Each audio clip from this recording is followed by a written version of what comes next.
Hi, I'm Norman Buckley. I'm from Facet, one of the original authors. Here in Warsaw for the second time. Very proud to be here to talk about Facet, to help our partners here. We see Facet as a pathway tool that helps all aspects of management development, and the big areas we're concentrating on at the moment are leadership. Now I want to talk to you now about what we've been doing with Facet. When each person completes a Facet profile, that's great for that individual or for the people around. It's great for me too, because it's data, and I love data.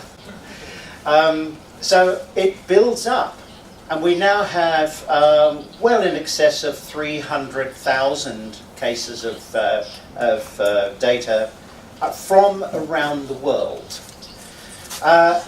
And one of the things that I've been watching for the last few years is what are the differences? Because we all know stereotypes. We all know that Germans are like this.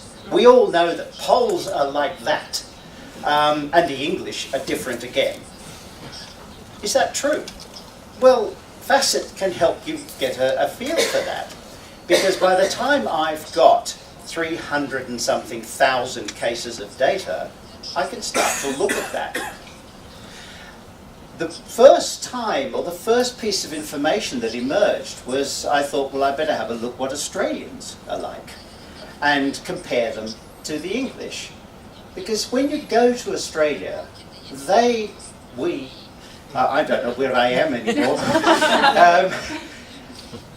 Australians think of themselves as being brave and adventurous. They're not. They're actually extremely conservative. You can tell that by the amount of rules and regulations that we have out there. We've got a rule for everything. The English, they've got some rules, but they ignore them. So it doesn't matter very much. So what I'm going to do now is to show you the results of some of this analysis. This is based on nearly 9,000 profiles from Poland. So Nina has been responsible for every single one of those, so there's a lot of data. It's almost exactly divided between men and women, almost exact. So when we look at that, we say, well, how do they compare? Let's have a look. Now I'm going to use the Facet terms. Each of you in your folders will have that page. We're going to go into it in detail later on, but in order to help understand what I'm talking about, that could be a useful page to have. This is the distribution for will. The big red triangle is where Poland sits. At the high end, we've got high will. Now, what's high will mean? What is will about? Will is about being determined, being very goal-oriented, being very stubborn, being willing to argue, and that's at the high end. People at the low end are much more flexible, they listen to others, they accept other people's ideas, they're much more tolerant of that kind of thing. Poland are stubborn, determined, committed, all of those things, goal-oriented. What is German? German, you've got me, because when I did these slides, Germany slipped off the slides. But I happen to know where it is. Okay. Where do you think it would be? Higher than Colombia. Higher than Poland? Yes. No? It's not higher than Colombia, but it's in there. Okay. Okay. So you're absolutely right on that. So the stereotype is true. Germans are stubborn, but so are Polish. Okay. Look at the other end of the scale. Down we have the Middle East, Indonesia. In fact, it's all Asia down there. Korea, Hong Kong, Bahrain is down there. And Australia is down there too. So that's a big difference. If you look at the one end to the other, there's quite a big difference there. Yeah, yeah, there are big differences there. By the way, I just want to clarify, in order to be classified as Polish or German or whatever, you must have completed the questionnaire in that language. Because it might be a Polish person who's in America, but they chose to do it in Polish. Therefore, I made the assumption that by nature they are Polish. Okay? Because if you start to just do it by where they completed the questionnaire, it gets all mixed up. So, this is what we have with Will. And I'm just going to jump around a little bit here, because one of the key themes that came out of this was that the leader of the future needs to be a listener. High will people are not good at listening. They are good at telling. Yes. Okay? So this is the first one. Energy, often called extroversion, but it's to do with enthusiasm, being a social person, enjoying the company of other people. Okay? You're in the middle. You're about the same as most people. Out here, there's Germany. Yes. She's in there. Thanks. Denmark, Lithuania, Bulgaria. They're pretty enthusiastic kind of people. Go to the other end. Namibia, it's only a very small set of cases. But again, Asia is down at the other end. Asians, I don't know who's worked in Asia or had a lot to do with Asia. Are there people here who've worked in Asia? Yeah. It can be very hard to know what Asian people are thinking, because they don't tell you. Yes. It doesn't mean they're not thinking, it just means that they're not going to tell you. The average Bulgarian will tell you what they're thinking. So will people, Brazilians. Oh boy, we do a lot of work in Brazil. It's very tiring by the end of the day. But Poland's around about the middle. So that seems like fine, not an issue. Affection. Affection is about largely altruism and trust and being supportive and understanding.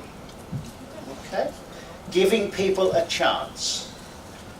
Poland's towards the lower end of that. The top end, Italy, Indonesia, Canada, Norway, people like that, they're at the top end of that scale.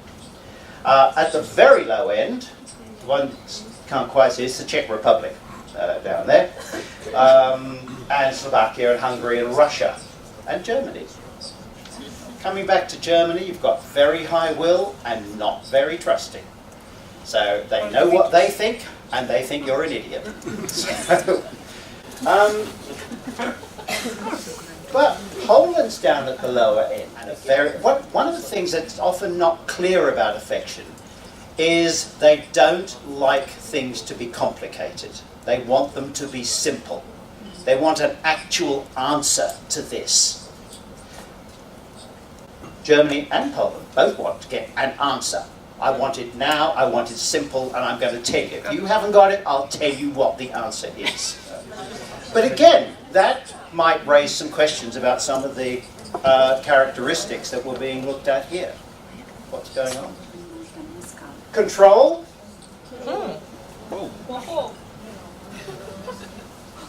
Okay.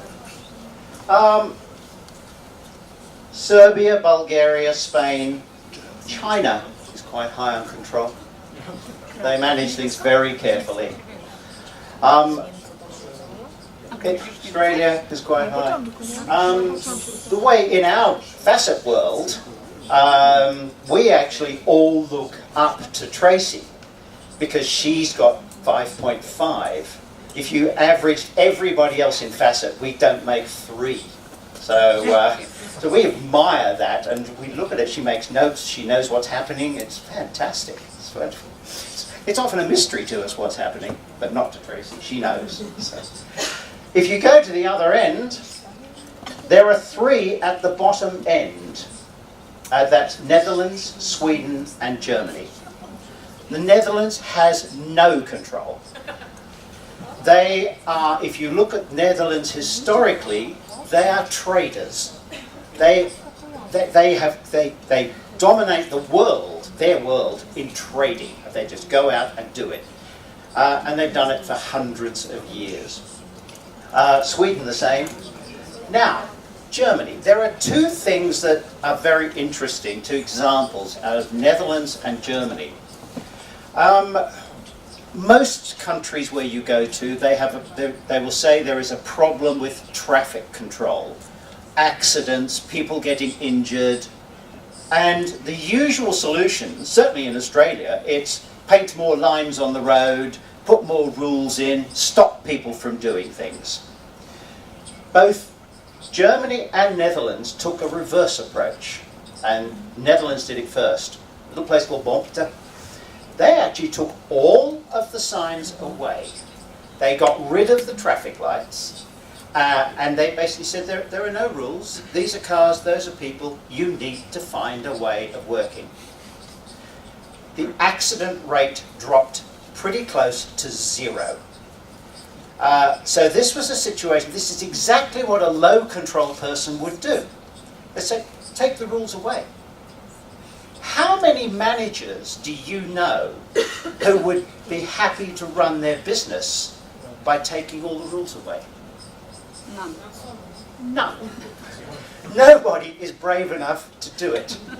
And yet, whenever it's tried, it might work. What happens if you think about this? Those of you who have very low control, and in a group this size, there's a number of you. What do you do when somebody tries to control you? You resent it. You challenge it. If you can't just challenge it, you start to make up games. And say, I have to have your expenses report by the 3rd day of the new month. And you say, yeah, maybe. How about the 4th day, 5th day, something like that? Grant and I have a friend, also a client, who I think we almost had to redo the scale because he had such low control. And he worked for a large bank, and he was always being chased and harassed for his expenses reports and the receipts for it and all of this. Then he changed to a different bank. And he said, it's fantastic here. I haven't got these same rules, they're very relaxed about it, I haven't got to present the receipts, they're terrific. And the one rule he'd forgotten about was that there's a 3-month limit.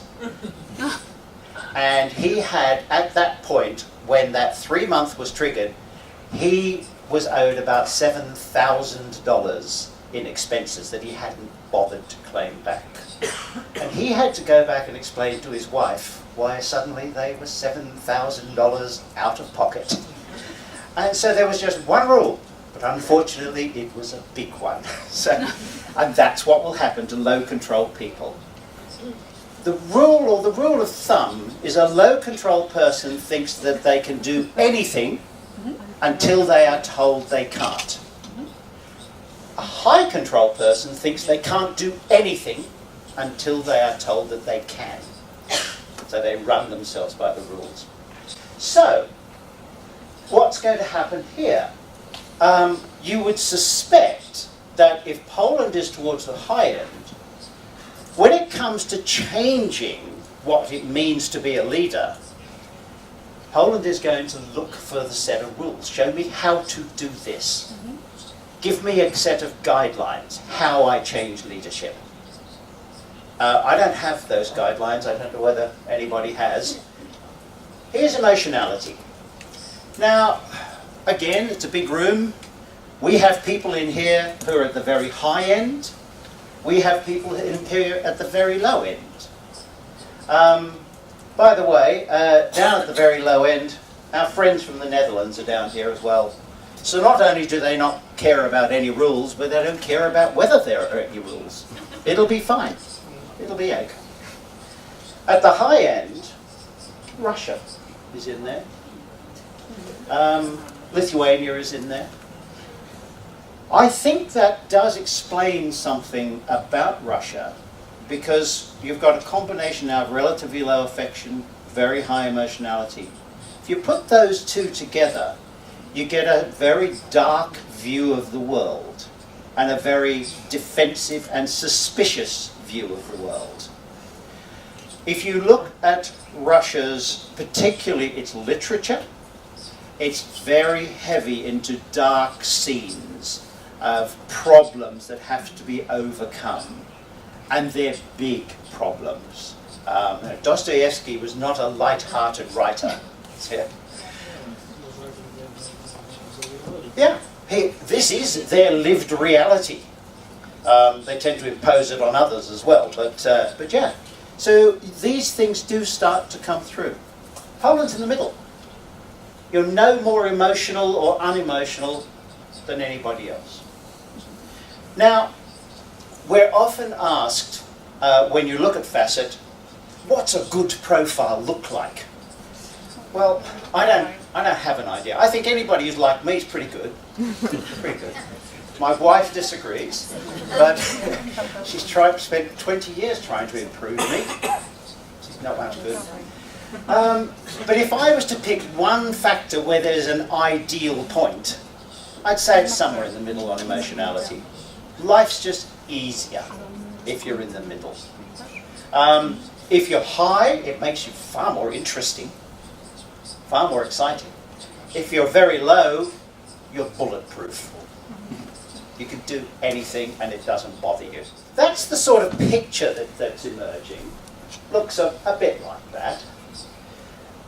For this to make any sense, you have to go beyond it and say, well, so what? Is there any evidence that this comes across in any other way? Well, I'm sure people here know about an annual study called the European Social Survey, the ESS. There are two good things about that. One is they do it every year and it's a very big survey, and the second is that they allow you to download the data set, which of course I did immediately. 130,000 surveys across 30-odd countries, European countries, and it ranges, I think there's 500 questions in there. It covers everything from race, ethnicity, education, politics, but it also covers a lot of attitudinal things. What do you feel about this and that? And when you cluster them, I just picked out a few of them. One was about respect for tradition or valuing tradition. And on a scale from being very traditional to very non-traditional, Poland comes out as very traditional. Who's non-traditional? Iceland, Sweden, France, Finland. They're the ones that change the rules. In fact, they didn't really know there were rules. Who's down there? Israel, Italy, Hungary, Slovenia, Russia. Tend to be much more traditional. So this is an external thing. What facet factor would you associate tradition with? Any guess? Respect for tradition? Control. Poland was high. Okay. So it's coming through there as well. How about that? Trust.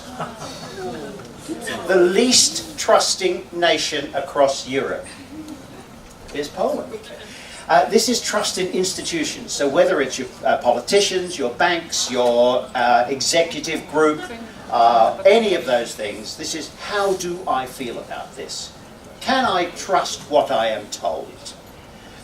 Well, if you ask Polish people, they'll say, no, can't trust it at all. You don't know what they're going to say. Try it to the Norwegians. Yeah, it's fine. Whatever we're told is absolutely fine, because we've got really nice people in charge, and so that's great. Iceland, Finland, Sweden, Netherlands. We've got that cluster up there. Trust was coming up here consistently. It's been the theme of the morning, is about trust. That's going to be something else that has to be gone over. I don't have the answer. Just raising. Luckily, I haven't got to have the answer. I've just got to raise the questions. General happiness. How do you feel about life? Is it okay? There are two things that will lead into that when we looked at it. Emotionality and energy are two things that tend to lead into measures of happiness. Poland is coming out about average, fractionally below average. You're about as happy as other people, even though you don't trust them. Okay? And then you have sociability. Remember, sociability would largely be driven by energy, but it has questions in there such as how often do you meet groups of friends? How often in a week would you see people? This tells us what probably needs to be done. If the concept of leadership is changing, then these are the sorts of things that need to change. This is the whole idea of conversational leadership, of flat leadership, the original or long pursued idea of transformational leadership, of being the one charismatic person out front. I think it's over. I think it's gone. Part of that is due to the change in organizational structures with the rise of the, we call it the gig economy, but it's things like Facebook. It's the shift of power in organizations or in society. And if that's what's got to happen, then some cultures are going to find that easier to do than others. There are some aspects of this that, on average, Poland might have to work hard on. I will say one thing, though.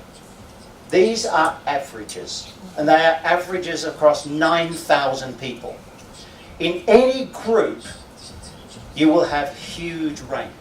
So some people will find it a lot easier to do than others. And that is, not everybody, if I split it down the middle, not everybody's the same. And if I split it by gender, and I looked at the numbers for men and women, there are differences. Any idea what the biggest difference between men and women is in facet terms? Which factor? No. Affection. No. It's emotionality. Women are slightly more emotional than men. Do you have an armed guard getting out of here? You're going to need it. No, this has been proven by every kind of test that's been done for the last 50 years. So it's not an issue. It's just one of those things. They also tend to be slightly lower on will, slightly higher on affection, pretty well the same on control and energy. So we want somebody to do this. They've got to be more willing to listen. Slightly lower on will would be helpful. They've got to be more caring about the people they're talking to. Slightly higher on affection would be useful. They have to be a bit more responsive, to feel a bit more compassionate, a bit more caring, and so on. On this basis, it looks like Polish women are more likely to make that transition than Polish men. Over to you guys. You're going to have to work on it. Thank you. That's all I have to say.